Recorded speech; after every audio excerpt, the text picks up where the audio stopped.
ನಮಸ್ಕಾರ ಸ್ನೇಹಿತರೆ, ನನ್ನ ಚಾನೆಲ್ಗೆ ನಿಮ್ಮೆಲ್ಲರಿಗೂ ಪ್ರೀತಿಯ ಸ್ವಾಗತ. ನಾನು ಮಮತಾ. ಇವತ್ತಿನ ವಿಡಿಯೋದಲ್ಲಿ ಅನುಲೋಮ ವಿಲೋಮ ಪ್ರಾಣಾಯಾಮವನ್ನು ಯಾವ ರೀತಿ ಮಾಡೋದು ಅಂತ ತಿಳಿಸ್ತಾ ಇದ್ದೀನಿ.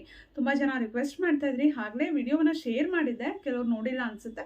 ಮತ್ತೆ ಈ ವಿಡಿಯೋವನ್ನು ನಿಮ್ಮ ಜೊತೆ ಶೇರ್ ಮಾಡ್ತಾ ಇದ್ದೀನಿ. ಪ್ರಾಣಾಯಾಮಗಳು ನಮ್ಮ ಮಾನಸಿಕ ಮತ್ತು ದೈಹಿಕ ಆರೋಗ್ಯವನ್ನು ವೃದ್ಧಿ ಮಾಡೋದಕ್ಕೆ ತುಂಬ ಸಹಕಾರಿ.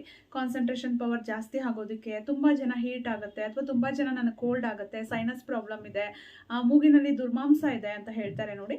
ಅಂಥವ್ರು ಎಲ್ರಿಗೂ ಈ ಒಂದು ಪ್ರಾಣಾಯಾಮ ತುಂಬಾನೇ ಪ್ರಯೋಜನಕಾರಿ. ಗೊರಕೆ ಸಮಸ್ಯೆಗೆ ಮತ್ತೆ ಹೃದಯದ ಆರೋಗ್ಯ ಚೆನ್ನಾಗಿರುತ್ತೆ. ವಿದ್ಯಾರ್ಥಿಗಳು ಇದನ್ನ ಪ್ರಾಕ್ಟೀಸ್ ಮಾಡಿದ್ರೆ ತುಂಬಾನೇ ಒಳ್ಳೆಯದು. ಪ್ರತಿಯೊಬ್ಬರು ಪ್ರಾಕ್ಟೀಸ್ ಮಾಡಲೇಬೇಕು ಅಂತ ನಾನು ಹೇಳ್ತೀನಿ. ಅನುಲೋಮ ವಿಲೋಮವನ್ನ ಪ್ರಾಕ್ಟೀಸ್ ಮಾಡೋದು ಹೇಗೆ ಅಂತ ಈಗ ನೋಡೋಣ. ಖಾಲಿ ಹೊಟ್ಟೆಯಲ್ಲಿ ಮಾಡಿ ಬೆಳಗ್ಗೆ ಎದ್ದ ತಕ್ಷಣ ಮಾಡ್ಬೋದು, ಅಥವಾ ಸಂಜೆ ಮಾಡ್ಬೋದು, ಊಟ ಮಾಡಿ 2 hours ಆಗಿದ್ಮೇಲೆ ಮಾಡ್ಬೋದು. ಮಾಡಿದ ನಂತರ ಅರ್ಧ ಗಂಟೆ ಏನನ್ನು ಸೇವಿಸಬೇಡಿ, ನಂತರ ಏನಾದರೂ ಸೇವನೆ ಮಾಡ್ಬೋದು. ರಾತ್ರಿ ಮಲಗೋದಕ್ಕಿಂತ ಮುಂಚೆ ಮಾಡಿದ್ರು ತುಂಬಾನೇ ಒಳ್ಳೆಯದು. ನಮ್ಮ ಮೆದುಳಿನ ಆರೋಗ್ಯಕ್ಕೆ, ಹೃದಯದ ಆರೋಗ್ಯಕ್ಕೆ ತುಂಬಾನೇ ಪ್ರಯೋಜನಕಾರಿ ಸ್ನೇಹಿತರೆ. ಹೇಗೆ ಈ ಪ್ರಾಣಾಯಾಮವನ್ನು ಮಾಡೋದು ಅಂತ ಈಗ ನೋಡೋಣ. ಎಡಗೈಯಲ್ಲಿ ಒಂದು ಮುದ್ರೆಯನ್ನು ಹಾಕೊಳ್ಳಿ, ಚಿನ್ ಮುದ್ರೆಯನ್ನು ಹಾಕೊಂಡಿದ್ದೀನಿ. ಬಲಗೈಯಲ್ಲಿ ನಾಸಿಕ ಮುದ್ರೆ ಹಾಕೋಬೇಕಾಗತ್ತೆ ನೋಡಿ. ನಿಮ್ಮ ಒಂದು ಹೆಬ್ಬೆರಳು ಮತ್ತೆ ಉಂಗುರದ ಬೆರಳನ್ನ ಯೂಸ್ ಮಾಡಬೇಕು. ಯಾವಾಗಲೂ ಎಡ ಮೂಗಿನ ಹೊಳ್ಳೆಯಿಂದನೇ ಉಸಿರು ತಗೋಬೇಕು, ಬಲ ಮೂಗಿನ ಹೊಳ್ಳೆಯಿಂದ ಉಸಿರು ಬಿಡಬೇಕು. ಬಲ ಮೂಗಿನ ಹೊಳ್ಳೆಯಿಂದ ಮತ್ತೆ ಉಸಿರು ತಗೋಬೇಕು, ಎಡ ಮೂಗಿನ ಹೊಳ್ಳೆಯಿಂದ ಉಸಿರು ಬಿಡಬೇಕು. ಎಡಗಡೆಯಿಂದನೇ ಶುರು ಮಾಡಬೇಕು, ಕೊನೆಯಲ್ಲಿ ಎಂಡ್ ಮಾಡ್ತೀವಲ್ವಾ ಅದನ್ನು ಎಡಗಡೆಯಿಂದನೇ ಎಂಡ್ ಮಾಡಬೇಕು. ಮಿನಿಮಮ್ 11 ರೌಂಡ್ಸನ್ನು ಮಾಡಬೇಕಾಗತ್ತೆ, ಅದಕ್ಕಿಂತ ಹೆಚ್ಚಿಗೆ ಕೂಡ ಮಾಡಬಹುದು ನೋಡಿ. ಈಗ ಎಡಗಡೆಯಿಂದ ಶುರು ಮಾಡೋಣ. ಬ್ರೀತ್ ಇನ್ 4 ಕೌಂಟ್ಸಲ್ಲಿ ತಗೋತೀನಿ. ಎಷ್ಟು ಕೌಂಟ್ಸ್ ಆದರೂ ತಗೋಬಹುದು, ಈಕ್ವಲ್ ಆಗಿ ತಗೊಳ್ಳಿ. 4 ಕೌಂಟ್ಸ್ ಬ್ರೀತ್ ಇನ್ ಮಾಡಿದ್ರೆ 4 counts breathe out, 6 counts breathe in ಮಾಡಿದ್ರು 6 counts breathe out, 8 counts breathe in ಮಾಡಿದ್ರು 8 ಕೌಂಟ್ಸ್ ಬ್ರೀತ್ ಔಟು. ಈ ರೀತಿ ಮಾಡ್ಕೊಳ್ಳಿ ಸ್ಟಾರ್ಟಿಂಗ್ ಮಾಡಬೇಕಾದ್ರೆ ನೋಡಿ. ಬ್ರೀತ್ ಇನ್ 4 ಕೌಂಟ್ಸಲ್ಲಿ ಮಾಡ್ತೀನಿ. ಬ್ರೀತ್ ಇನ್, ಬ್ರೀತ್ ಔಟ್, ಬ್ರೀತ್ ಇನ್,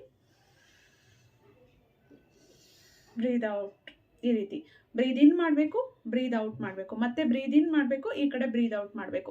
ಇಷ್ಟು ಮಾಡಿದ್ರೆ ನಿಮಗೆ ಏನು 1 ರೌಂಡ್ ಅಂತ ಆಗುತ್ತೆ. ಈಗ ಮತ್ತೆ ಮಾಡೋಣ.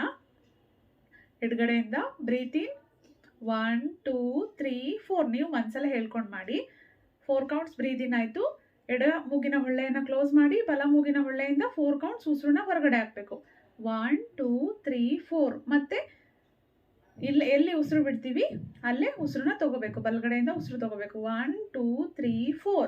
ಮತ್ತೆ ಎಡಗಡೆ ಉಸಿರನ್ನ ಹೊರಗಡೆ ಹಾಕಬೇಕು. 1 2 3 4. ಹೀಗೆ ಮತ್ತೆ ಮಾಡೋಣ. Breathe in 1 2 3 4. Breathe out 1 2 3 4. Breathe in 1 2 3 4. Breathe out 1 2 3 4. ಹೀಗೆ ಎಡಗಡೆಯಿಂದ ಬ್ರೀದ್ ಇನ್ ಮಾಡಬೇಕು, ಎಡ ಮೂಗಿನ ಹೊಳ್ಳೆಯನ್ನು ಕ್ಲೋಸ್ ಮಾಡಿಬಿಟ್ಟು ಬಲಗಡೆಯಿಂದ ಬ್ರೀದ್ ಔಟ್ ಮಾಡಬೇಕು. ಬಲಗಡೆಯಿಂದ ಮತ್ತೆ ಉಸಿರು ತಗೋಬೇಕು, ಮತ್ತೆ ಬಲಗಡೆ ಕ್ಲೋಸ್ ಮಾಡಿಕೊಂಡು ಎಡಗಡೆಯಿಂದ ಉಸಿರನ್ನ ಹೊರಗಡೆ ಹಾಕಬೇಕು. ಇಷ್ಟು ಮಾಡಿದ್ರೆ 1 ರೌಂಡ್ ಅಂತ ಆಗುತ್ತೆ. ಕನಿಷ್ಠ ಪಕ್ಷ 11 ಬಾರಿ ಆದರೂ ನೀವು ಇದನ್ನು ಮಾಡಬೇಕು. ಅದಕ್ಕಿಂತ ಹೆಚ್ಚಿಗೆ ಎಷ್ಟಾದರೂ ಮಾಡಬಹುದು. ತುಂಬ ಒಳ್ಳೆಯ ಪ್ರಾಣಾಯಾಮ, ಎಲ್ಲರೂ ಅಭ್ಯಾಸ ಮಾಡಿ. ತುಂಬಾ ಈಸಿಯಾಗಿದೆ.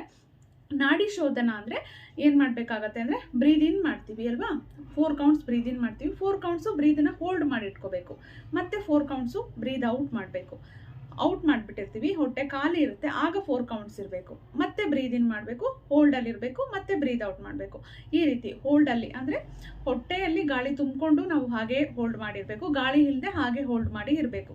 ಇದನ್ನ ನಾಡಿ ಶೋಧನದಲ್ಲಿ ನಾವು ಮಾಡಬೇಕಾಗತ್ತೆ. ತುಂಬ ಸಿಂಪಲ್ ಆಗಿದೆ, ಟ್ರೈ ಮಾಡಿ, ಒಳ್ಳೆ ರಿಸಲ್ಟ್ ಸಿಗುತ್ತೆ. ಮತ್ತೆ ಭೇಟಿಯಾಗೋಣ. Thank you.